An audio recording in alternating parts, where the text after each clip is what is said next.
My response is it's a very good option, and it's something that you should be considering alongside all your other dating options, but dating online gives you a lot of choice. What do you think, Renee? Do you think people should be dating online?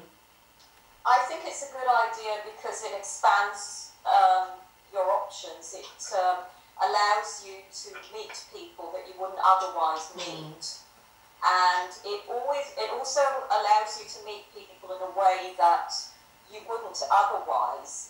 You can get to know them a lot better without being distracted by other things that would distract you if you met them face to face. People putting on, people behave differently in a group. You'd be distracted by what the person looks like and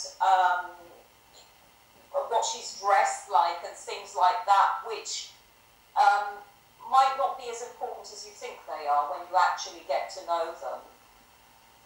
I think it's a good point, because I think for me as well, obviously on an online dating site, people look at photos, but actually I think sometimes it's best not to look at their photo, to actually look at their profile first and get to know them as a person. And one of the things about Pink Lobster Dating is you don't actually have to have your photo on show. It has to be vetted and it has to cover the safety checks, but for me, because it's a femme site, Pink Lobster Dating, at least you know you're meeting a femme, so you don't have to worry about whether or not they're feminine. And then if you get to know them on their profile and see what the profile's like first, before you look at their photo, like you say, you're not distracted by their face then.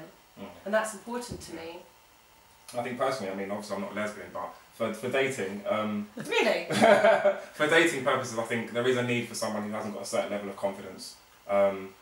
Personally myself, I always find it a bit easier to sort of, get a rapport going and just break the ice online. It's difficult to get a personality across, but just to get that first level of communication going, and also it's perfect for filtering specific personality traits for the ideal partner you're looking for as well. Definitely. That's a tricky one for me. That's an interesting question. For me, as a straight man, I would think that if a gay person, male or female, is going to date someone of the same sex, it's kind of semi-obvious that they're not just heterosexual, they're either bisexual or gay, so therefore they may be experimenting or wanting to test the waters, maybe just find out. Is it fair to experiment with someone's sexuality? No, curiosity. Do you think it's fair, Renee, to experiment with someone's sexuality if you're not quite sure you're out and you start using people? Is that fair? Oh, fair. I thought you said fear. It doesn't have to be using people. If you're using people, it's your attitude. That's wrong to use people. But if you're open with people and say, I'm not sure. I mean, we have affairs, relationships, you name it, with people we're not sure about, and it turns out not to be the right thing. So the same thing, sexuality isn't always something you're absolutely certain about. So as long as you're careful not to hurt other people's feelings and you're open about the fact, then I can't see anything wrong with it. So it's about honesty at the end of the day, isn't it? Yes. Yeah. And saying it's a discovery because it's a journey people are on, and sometimes they don't know the exact destination, and people change. That's a good point. And people do come out later in life as well, of course. Mid-ages as well. There's no sort of set time where you should know about your sexuality. Do you think then, if you are dating online then, and you are not quite sure, how would you put that on your profile? This is a concern, I suppose, for a lot of people. If they haven't come out or they're not quite sure, do they say on there, I don't know what I am, or what do you say? There's usually a checkbox. I know for printed documentation, it's usually I prefer not to say. Or you could do something like that for an online. Well, there is that box option. Yeah, you could. Yeah, you could just do that, or unsure, or prefer not to say. My personal opinion is it's difficult to get a personality across online. It's all very digital and very robotic. People put emoticons on the end of messages and things like that, and that's supposed to represent emotions. But for me, no.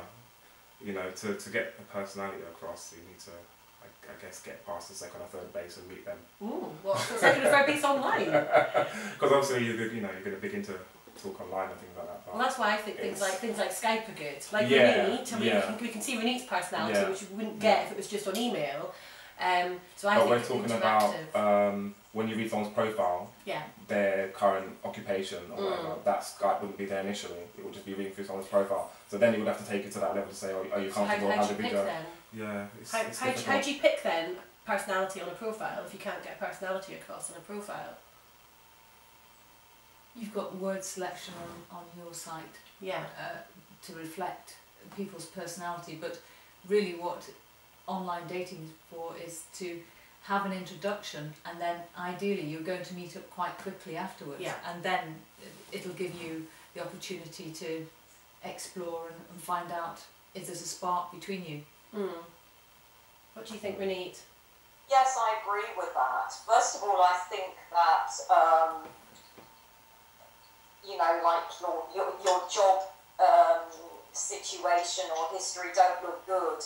If anyone is, you know, takes that as a sign of what you really like, then I don't know if you really want to have them as a prospective partner. You know, you'd think someone would be more interested in your personality, and I think you could write a short piece about yourself, which is not just what you do for a living and all that type of stuff.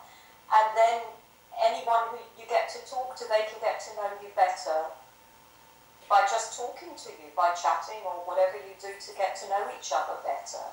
Ooh, what do you think, Juliet? I think yes, because at the end of the day, bisexuals do lesbians. That's why they're called bisexuals. They do they do a bit of both. So at the end of the day, if you're at that time when you think I want a woman, use a site. What do you think we need? I can't see why not. If it's a place that welcomes bisexuals, I can't see why someone bisexual can't date a lesbian, or a lesbian can't date a bisexual, or, you know, I mean, you could meet another bisexual there, and many people will assume that their sexuality is very clearly defined, and will be surprised when it suddenly turns out to be more fluid. So if you limit, let's say, to only lesbians, what are you going to do? Are you going to have to leave the site when you suddenly discover you've got slightly different attraction patterns? So yes, of course. Well, with Pink Lobster Dating, obviously, you can be bisexual, you can come on Pink Lobster Dating. It's a lesbian website, but at the end of the day, I'm realistic. And I know that bisexuals, at the end of the day, can have a very long-term relationship, happy relationship with another woman. It's about the person at the end of the day. It's about falling in love with that person. And if that bisexual falls in love with that woman, there's no reason why they would go want a man. Just like if you're in a straight or relationship, why you cheat anyway. Yeah. So it's about finding that person. And also, some bisexuals have phases of what they tend to go with as well. You know, in the summer they may want to be with a woman. In the winter they may want to be with a man. They just go through seasonal sexuality. I mean, We've it got just depends on your sexuality mood. I syndrome mean, here. some people are not. You know, it's the label, isn't it? It's the box that you're bisexual or you're gay or lesbian. Yeah. It's sexuality is not that black and white. You know, so it's just how you It's feel. a rainbow isn't it? coloured. Yeah, exactly. That's exactly right. It's a spectrum. It's an equilibrium. But this is a femme dating site, so people need to be aware that this is what this section of the dating world is about. So yes, you can be bisexual, but this is really for femmes. It is for femmes, but femmes can be bisexual. Yeah. Yeah. And I'm glad you reminded me of the site, thank you, Brian. Yeah, obviously this site is not for straight people, and it's not for men. By any means, it's definitely not for men, sorry Win. Yeah, that's fine. But it is for femmes, and at the end of the day, there will be bisexual femmes. Primarily it's a lesbian site, but at the end of the day, as long as you're honest on there, and sexuality, like Renee has said, is fluid. And there will be women who are just coming out, who maybe have never even been with them, but they know they're attracted to feminine women, and therefore this is a good place for them to start.